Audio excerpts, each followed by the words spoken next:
세상에서 가장 불공평한 농담 하나 해볼까요? 어떤 땅은 발로 툭 차기만 해도 다이아몬드가 굴러 나오고 땅속에는 전 세계가 탐내는 석유와 천연가스가 강물처럼 흐릅니다. 전 인류가 스마트폰과 전기차를 만드는데 필수적인 희귀 광물의 무려 3분의 1이 오직 이 땅에만 묻혀 있죠. 그런데 말입니다. 이 땅에 사는 사람들은 지구상에서 가장 가난합니다. 하루 2달러도 안 되는 돈으로 연명하며 아이들은 깨끗한 물 한 잔을 마시기 위해 수십 킬로미터를 걸어야 하죠. 자, 이게 대체 무슨 말도 안 되는 상황일까요? 바로 검은 대륙이라 불리는 아프리카의 잔혹한 현실입니다. 오늘 우리는 인류 역사상 가장 거대하고 비극적인 미스터리를 파헤쳐 보려 합니다. 자원이 차고 넘치다 못해 터져나가는 아프리카가 도대체 왜 가난의 늪에서 단 한 발자국도 나오지 못하고 있는지 말이죠. 단순히 게을러서일까요? 아니면 정치가 부패해서일까요? 아니요. 그 이면에는 소름 끼칠 정도로 정교하게 설계된 지리적 저주와 역사의 칼날, 그리고 현대 경제학의 잔인한 메커니즘이 숨어 있습니다. 지금부터 여러분이 알고 있던 아프리카에 대한 모든 편견을 깨부수고 그 비극의 속살을 낱낱이 보여드리겠습니다. 가장 먼저 우리는 지도를 펼쳐봐야 합니다.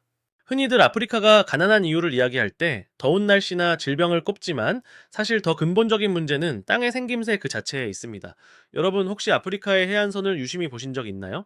미국의 동부나 유럽에도 해안선을 보면 구불구불하게 들어갔다 나왔다 하는 리아스식 해안이 발달해 있죠. 이런 곳에는 자연스럽게 배가 정박하기 좋은 천연 항구가 생깁니다. 하지만 아프리카는 어떤가요? 마치 매끈한 사과처럼 해안선이 아주 밋밋합니다.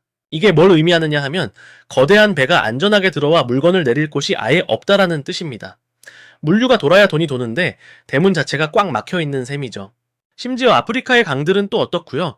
아마존 강이나 미시시피 강처럼 배를 타고 내륙 깊숙이 들어갈 수 있는 고속도로 같은 강이 아프리카에는 사실상 없습니다. 아프리카의 강들은 내륙으로 조금만 들어가면 거대한 폭포나 급류를 만납니다. 지형 자체가 계단식으로 깎여 있기 때문이죠. 네, 빅토리아 폭포 같은 거는 관광객에게나 장관이지 경제적으로 보면은 물류를 완전히 끊어버리는 거대한 벽입니다. 자, 서울로 치면 경부고속도로 한가운데에 갑자기 수직절벽이 깎여 있는 꼴인데 여기서 무슨 장사를 하고 무슨 공장을 돌리겠습니까? 여기서 끝이 아닙니다. 더 치명적인 건 바로 사하라 사막이라는 거대한 감옥입니다. 아프리카 대륙 북쪽을 가로막은 이 거대한 모래바다는 북아프리카와 남쪽의 사하라 이남 아프리카를 완전히 단절시켰습니다. 인류 역사에서 문명의 발전은 교류를 통해 일어납니다. 유럽과 아시아가 실크로드를 통해 기술을 주고받으며 폭발적으로 성장할 때 사하라 이남 아프리카는 고립된 섬처럼 남겨졌죠. 지리적 고립은 곧 기술적 고립을 의미했습니다. 남들은 총과 대포를 만들고 증기기관을 발명할 때 아프리카는 지리적 장벽에 막혀 그 소식조차 듣지 못했습니다. 이게 단순히 운이 나빴던 걸까요? 아닙니다. 이건 자연이 내린 가혹한 형벌에 가까웠습니다. 하지만 진짜 비극은 자연이 아니라 인간의 손에서 시작되었습니다. 여러분, 1804년 독일 베를린에서 열린 회의를 기억하시나요? 유럽의 소위 잘 나가는 국가들이 모여서 식탁 위에 아프리카 지도를 펼쳐놓았습니다. 그리고는 자를 대고 선을 긋기 시작했죠. 여기서 여기까진 영국 네가 가져. 여기부턴 프랑스 내 거야. 이 과정에서 아프리카 사람들의 의사는 단 1%도 반영되지 않았습니다.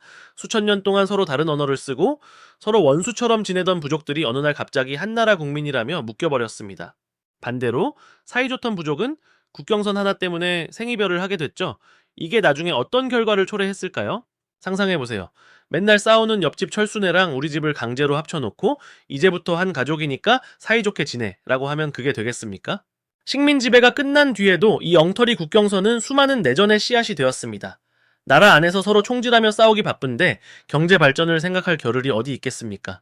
전쟁터에서 반도체를 만들고 자동차를 수출할 수 있겠냐는 말입니다.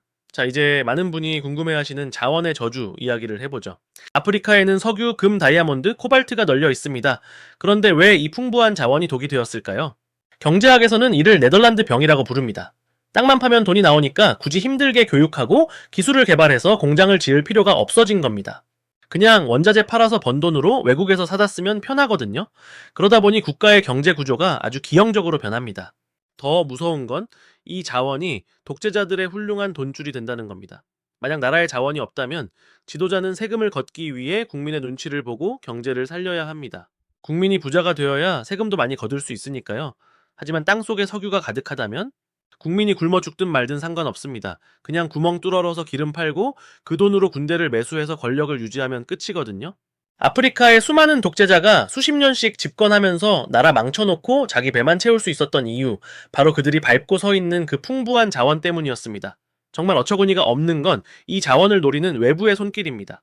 과거에는 총과 칼을 든 군대였다면 지금은 자본이라는 탈을 쓴 현대판 식민주의가 기승을 부리고 있습니다. 거대 다국적 기업들과 강대국들이 아프리카로 몰려듭니다. 그들은 도로를 닦아주고 병원을 지어준다며 접근하지만 그 대가로 아프리카의 자원 채굴권을 헐값에 싹쓸이해 갑니다. 아프리카 현지 노동자들은 뜨거운 볕 아래서 하루 몇 달러를 받으며 코발트를 캐지만 정작 그 코발트로 만든 수백만 원짜리 최신형 스마트폰의 혜택은 전 세계 부유한 국가들이 누립니다. 부가가치는 엉뚱한 곳에서 창출되고 아프리카에는 오염된 환경과 병든 노동자들만 남습니다. 이게 과연 공정한 거래일까요?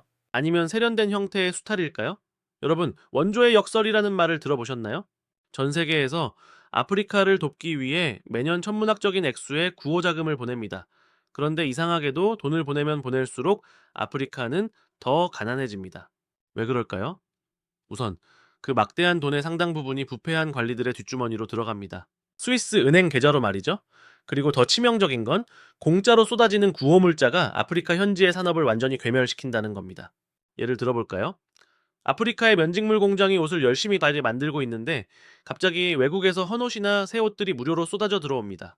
그럼 누가 돈 주고 현지 옷을 사겠습니까? 결국 공장은 문을 닫고 노동자들은 실업자가 됩니다. 스스로 일어설 힘을 키워주는 게 아니라 영원히 도움 없이는 살 수 없는 구걸의 경제로 만들어버리는 꼴이죠. 정말 끔찍한 굴레 아닙니까? 이제부터가 본 게임입니다. 지금까지 말씀드린 지리, 역사, 자원, 부패가 서로 엉키고 설켜서 아프리카를 거대한 늪으로 몰아넣고 있습니다. 이거는 빈곤의 함정이라고 부릅니다.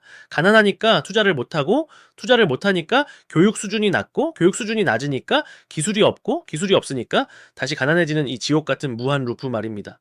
심지어 아프리카의 많은 국가들은 내륙국입니다. 바다가 없어요. 이웃 나라를 통해서만 물건을 수출해야 하는데 그 이웃 나라도 전쟁 중이거나 도로가 엉망입니다. 내 집 앞마당이 아무리 금싸라기 땅이면 뭐 합니까? 집으로 들어오는 길이 사방팔방 막혀 있고 문 앞에는 깡패들이 진을 치고 있는데 말이죠. 자, 그럼 아프리카에는 정말 희망이 없는 걸까요? 무조건 망할 수밖에 없는 운명인 걸까요? 그렇지는 않습니다. 우리는 보츠와나라는 기적 같은 사례를 봐야 합니다. 보츠와나도 아프리카의 다른 나라들처럼 다이아몬드가 엄청나게 묻혀있는 나라였습니다. 하지만 이들은 달랐습니다. 독립 초기부터 민주적인 절차를 지켰고 자원에서 나온 수익을 오직 국민의 교육과 인프라 구축에만 쏟아부었습니다. 부패를 저지르는 관리는 지위 고하를 막론하고 강력하게 처벌했죠.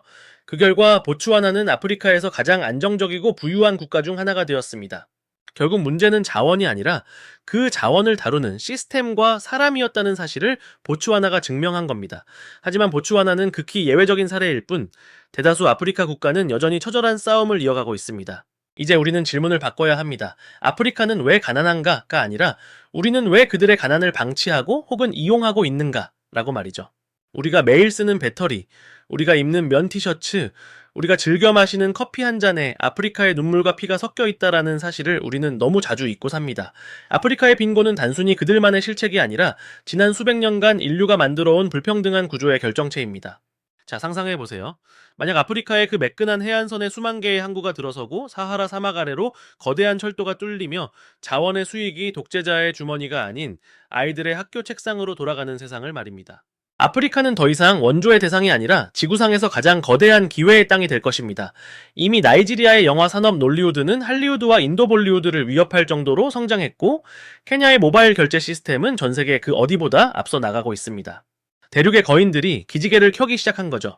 하지만 그 기지개가 온전한 비상으로 이어지기까지는 아직 넘어야 할 산이 너무나도 많습니다. 과거의 상처는 깊고 현재의 구조는 견고하며 미래의 불확실성은 큽니다. 아프리카가 가난한 이유는 단순히 게을러서도 지능이 낮아서도 아닙니다.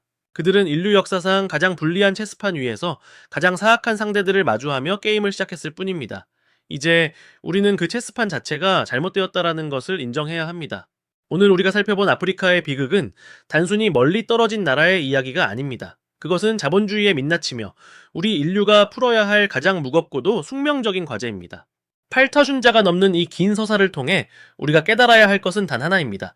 아프리카의 자원은 축복이었어야 마땅하지만 탐욕스러운 인간의 역사가 그것을 저주로 바꾸어 놓았다는 사실입니다. 하지만 저주를 만든 것이 인간이라면 그 저주를 풀 수 있는 것 또한 결국 인간의 의지일 것입니다. 자원이 넘쳐나는 땅에서 사람들이 굶주리는 이 어처구니 없는 모순이 끝나는 날 비로소 인류의 진보라는 단어는 완성될 수 있을 겁니다.